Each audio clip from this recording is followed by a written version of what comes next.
The mop handle cracked against the first man's ribs with a sound that echoed through the empty parking garage.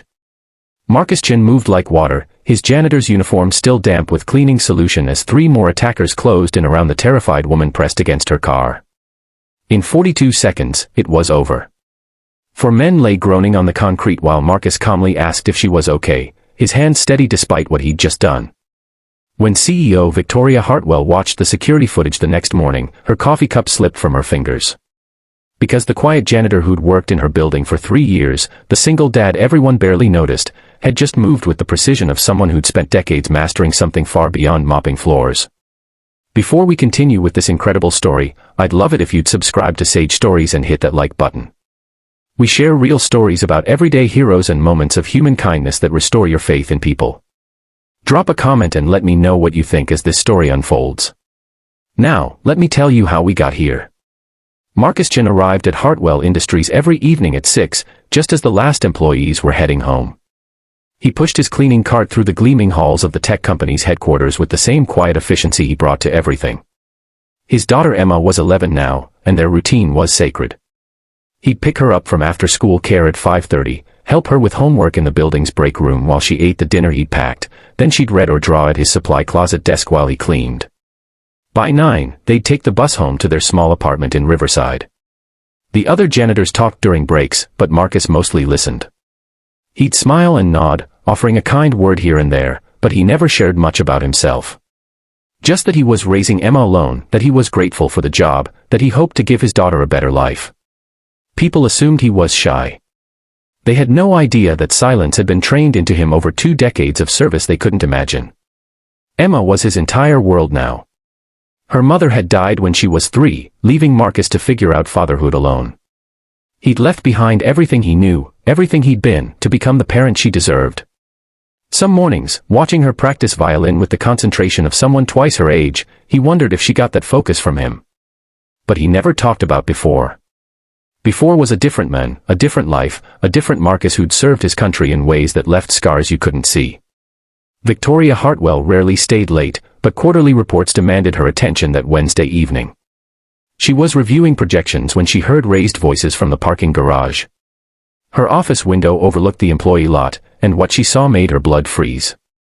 One of her senior managers, Jennifer Morrison, was backed against her vehicle by 4 men. Even from 5 floors up, Victoria could see Jennifer's fear. She grabbed her phone to call security, but her finger hovered over the screen. Because someone was already moving.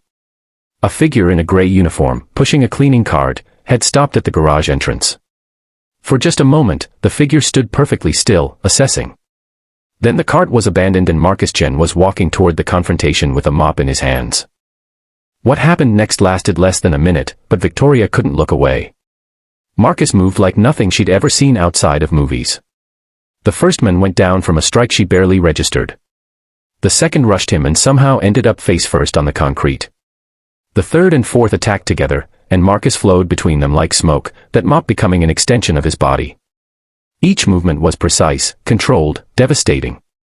When it was over, he set the mop down gently and approached Jennifer with his hands visible and empty, speaking in a calm voice Victoria couldn't hear but could see worked immediately to ease the shaking woman's panic. Security arrived 60 seconds later. Police were there in 4 minutes. Victoria was in the garage in 6, her heart still pounding. Jennifer was crying in relief, giving her statement about how the men had followed her from a restaurant, how they'd cornered her, how Marcus had appeared like an answer to a prayer she'd barely had time to form. The 4 attackers were being loaded into police cars, groaning about broken ribs and dislocated shoulders. Marcus stood off to the side, answering a detective's questions in that same quiet voice he used when saying good morning to people in the hallways. Yes, he'd seen the situation. No, he'd just done what anyone would do. He'd studied some martial arts years ago, that's all. Nothing special. The detective's eyebrows said he wasn't buying that explanation, but he took down Marcus's statement and thanked him for his service. Victoria approached as the police were leaving. She wanted to thank him, to ask him how a janitor moved like an action hero, but something in his eyes stopped her. They were kind eyes, gentle even, but there was a depth there that spoke of things seen and done that most people couldn't fathom. She simply said thank you, and he nodded and asked if she'd excuse him because Emma was waiting and it was past her bedtime. The next morning, Victoria couldn't stop thinking about it. She pulled the security footage and watched it frame by frame. The way Marcus had moved, the discipline in every strike, the absolute control. She made a decision that her head of HR would call irregular, but Victoria hadn't built a billion-dollar company by following every rule. She started digging into Marcus Chen's background. His employment application was sparse. Previous experience in security services, honorable discharge from the military, references that checked out but revealed little. She made phone calls. The references were polite but careful, praising his character and work ethic without details. Finally, she called in a favor from a friend at the Pentagon. What she learned made her sit back in her chair and stare at the ceiling for a long time. Master Sergeant Marcus Chen had spent 22 years in Army Special Forces. Multiple combat deployments. Instructor at advanced combat training facilities. Commendations she wasn't cleared to know the details of. He'd taken early retirement 3 years ago, right after his wife died, to raise his daughter. The men mopping her floors had literally trained elite soldiers in hand-to-hand combat. Victoria called Marcus to her office that afternoon. He arrived in his uniform, calm as always, probably assuming he was being let go. Corporate didn't like complications. She gestured for him to sit and asked him directly why he was working as a janitor. He was quiet for a moment, then talked about Emma. How she needed stability, needed her dad present, needed a normal life. How being a janitor meant he could be there for homework and dinner and bedtime. How after years of being gone, of serving something bigger than himself, he wanted to serve the most important mission he'd ever have. Being Emma's father. She asked why he never mentioned his background. He smiled slightly and said nobody had ever asked, and besides, that was the old Marcus. This Marcus packed lunches and helped with math homework and was learning to braid hair from YouTube videos. That Marcus was the one he wanted to be. Victoria made him an offer. Head of corporate security, salary 5 times what he was making, better benefits, college fund for Emma. He listened politely and then shook his head. The hours wouldn't work with Emma's schedule, he explained. He needed to be there when she got out of school. Maybe in 7 years when she was off to college, but not now. She was his priority, his responsibility, his joy. The job he had let him be the dad she deserved. She understood, but she compromised. Same janitor position, but salary doubled, full benefits including a college savings plan for Emma, and a company scholarship in his name for children of employees who'd served in the military. He tried to refuse the personal benefits, but Victoria insisted. His years of service to his country counted. His bravery in protecting Jennifer counted. His choice to put his daughter first counted most of all. Jennifer Morrison requested Marcus's address so she could send a thank you gift. It was against policy, but Victoria approved it.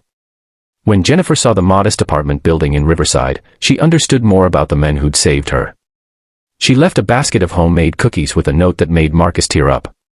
It simply said that because of him, she'd get to see her own children grow up, and no thank you would ever be enough. Emma noticed her dad seemed happier after that week. He told her they were going to be okay, that good things happened to people who tried their best and helped when they could. She hugged him and said she already knew that because she had him. Months later, Victoria still thought about that night in the parking garage. About how the most capable person in her entire company had been invisible to everyone because he wore a janitor's uniform. About how true strength wasn't in titles or recognition, but in the quiet choices we make when nobody's watching. Marcus had chosen to be present for his daughter over prestige. He'd chosen to act when someone needed help. He'd chosen kindness and duty over ego. She started really seeing the people who kept her company running. The cleaning crew, the cafeteria workers, the security guards. Each had their own story, their own sacrifices, their own reasons for being exactly where they were. She learned names, asked questions, listened. The culture of Hartwell Industries began to shift in small but meaningful ways. Sometimes the heroes in our lives don't wear capes or carry badges.